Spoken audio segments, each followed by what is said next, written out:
Hey everyone, it's Desiree, and I am here with a very special collaboration. So I am working with Courtney Kreeber. Her YouTube channel will be linked down below, and I'm sure you all know her. She is phenomenal with alcohol markers. So what we decided to do was just send each other, for the start of her 25 days of Christmas, stuff from our stash. And we did not know what each other was sending. So this is the first time I'm opening this, and let's go through it. So we've got a sequin pack. We've got a honeybee stencil called Snowfall. We have some paper, and it's very familiar to me. I forget who it is, but there's just a few pieces there. Piece of light blue glitter. I know that is some Tonic Studios specialty paper. And then, of course, the stamp set of Silent Night by Honeybee. And I know these are very special because she is a huge fan of Honeybee. So let's get started with card number 1. So for card number 1, I'm going to focus on the paper and the stencil. So with the supplies that she gave, I wanted to make sure that I tried to use all of them. So I've cut some pieces, you can see there off to the left, some strips of the pattern paper and the glitter and the Tonic Studios. And I've attached a piece of my white cardstock to the stencil, and these are the colors that I'm going to use. I dug into my Concord and 9th inks. I've been using these lately and really enjoying them. I do like the pad that they come in. It reminds me a lot of the Stampin' Up. So I'm starting with the dove, and I'm just adding some of that color down using my Tailored Expressions, I believe they are, blending brushes, because they're awesomely colored. And now I'm going to come in with the Aqua Sky. And again, I'm just putting this color around. I'm now coming in with the Peacock and just adding that a little bit here and there.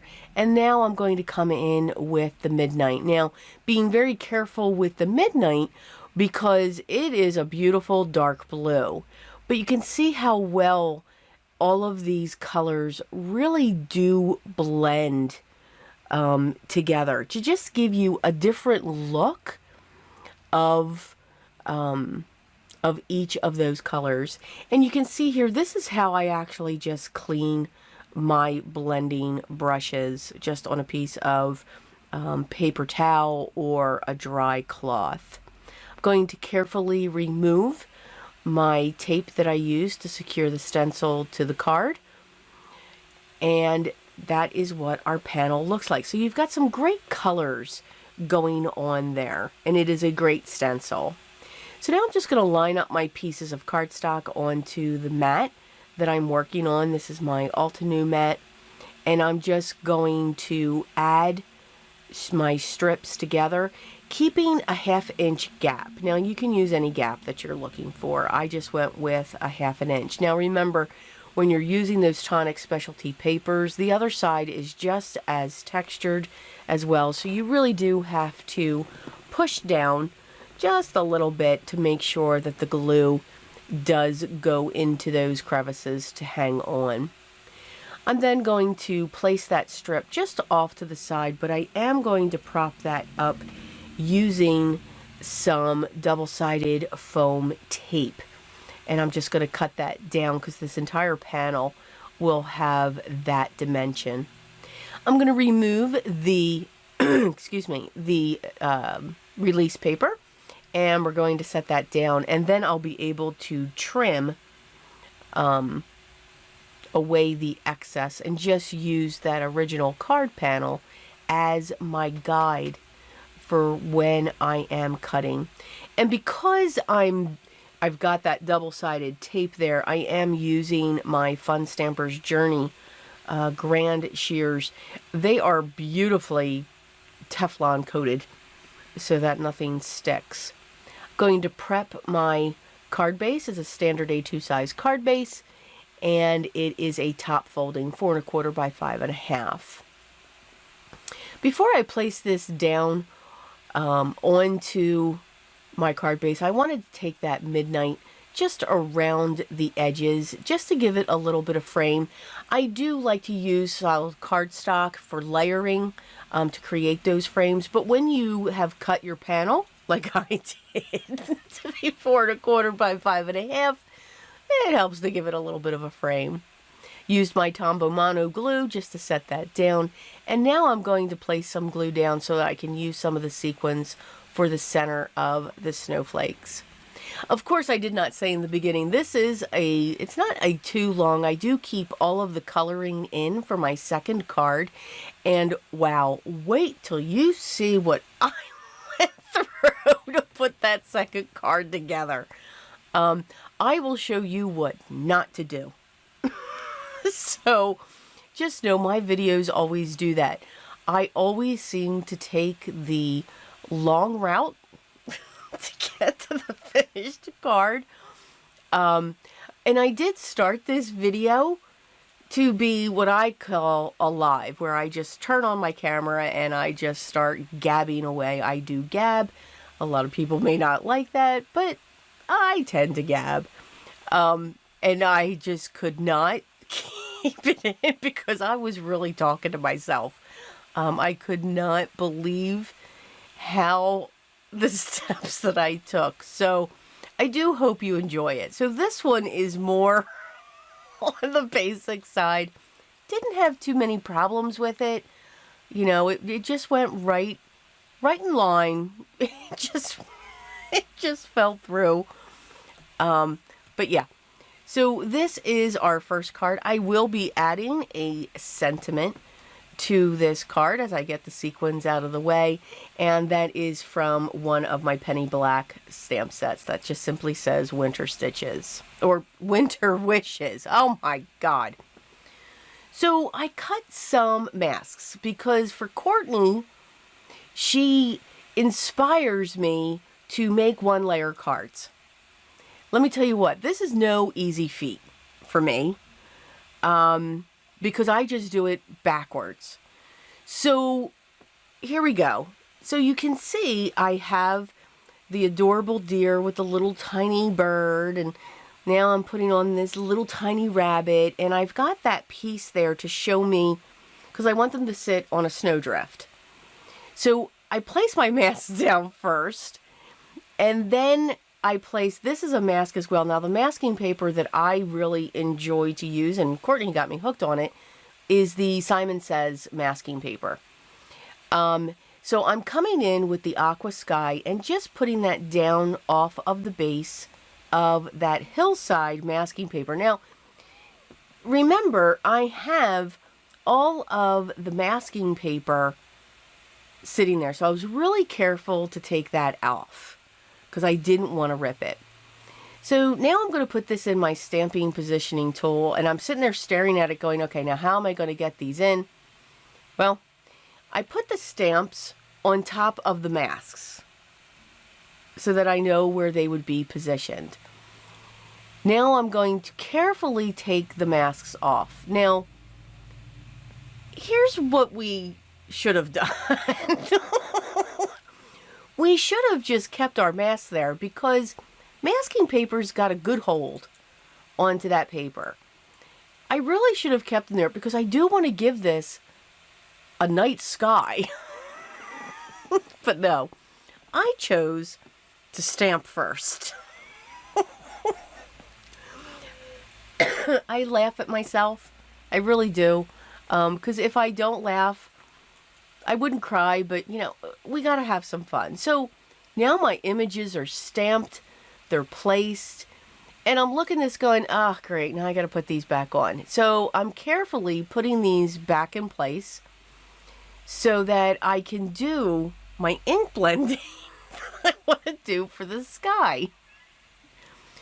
Learn from me, okay? Don't keep your masks in place. Do your background first. And then go back and do your stamping. That's what that little handshake was. So, of course, I'm trying to put the same mask that I used on the reverse side to put my color down, and it's not going to work. I'm just saying. So I have a piece of scratch cardstock that I was using because I was going to do something different. So I had all of these other pieces. So I figured, okay, I'm going to use one of these. So I'm just going to grab my washi tape and put that down and hold that in place. Because again, I don't want my night sky to be in my snowdrift. And that's what we're just going to call it, a snowdrift. So keeping my fingers crossed that it's going to hold. So I've pulled out now my tumbled glass, broken china, faded jeans, chipped sapphire, and yes, black soot. So I started out with the tumbled glass, came in now with the broken china. Now I'm going to come in with the faded jeans. I wanted the lighter colors down below to give a glow from the base. I'm not putting a moon on this, but I wanted the glow to come from the snowdrift, if that makes sense. So there's going to be more darker colors coming on to this. Now, what's interesting with the chipped sapphire is it does have a very strong purple to it. At least I see it. So it's not like a midnight blue. So with that coming up, and then I'm going to add the black soot. Now, the black soot in oxide is like a gray, which is fine. So I mix the two, the chipped sapphire and the black soot together to get that true night sky going up above it. Don't be afraid to use those darker colors to give you a different effect, whether you're doing a night sky or the grass or anything like that. It blends together, and that's one of the things that I do love about the oxides is the way that they blend on the cardstock. So now we don't need to be too concerned about the masks. We can now just get these little suckers off. And wow, yeah, you know, it's just, I think it's me. But I do like to be challenged, and she challenges me often because she does beautiful work, and I'm talking about Courtney, when it comes to just one layer cards. It's just amazing, and it's a challenge for me to do this. I'm going to be trying for the first time I got these colored pencils from Amazon. I've seen all kinds of different uses or people using them, and they have gotten rave reviews. Now, for me, colored pencils are my medium of choice. I am not an alcohol marker person at all. I am a colored pencil, and I love all colored pencils. So for me to say that a colored pencil set is not a good colored pencil set is very rare, and I've never said it. I love colored pencils, so I believe they could all work. So as I was using these, one of the ways that I will compare them to, I get a lot of questions when I use my colored pencils, you know, are they comparable to this or are they comparable to this? You know, our top sets of colored pencils in our card making world are either the Faber-Castell Polychromos or the Prismacolor. Now, I am a Prismacolor person. They are my favorite. These Amazon pencils are very comparable to the Prismacolors, and they are at a wonderful price point. If you're looking to try colored pencils, and you suffer from, I must have every color, I do. I'm thinking about forming a group for that. These were at a very good price point. The largest set is 72, and I think, I don't have it in front of me, I think they were about $30, $35 for the set. So it'll be linked down below. It's actually in my Amazon storefront, which is an affiliate link.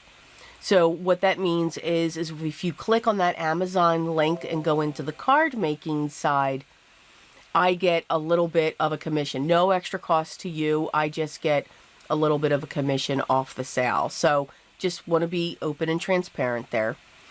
So as you can see, you can see how I'm just adding these colors.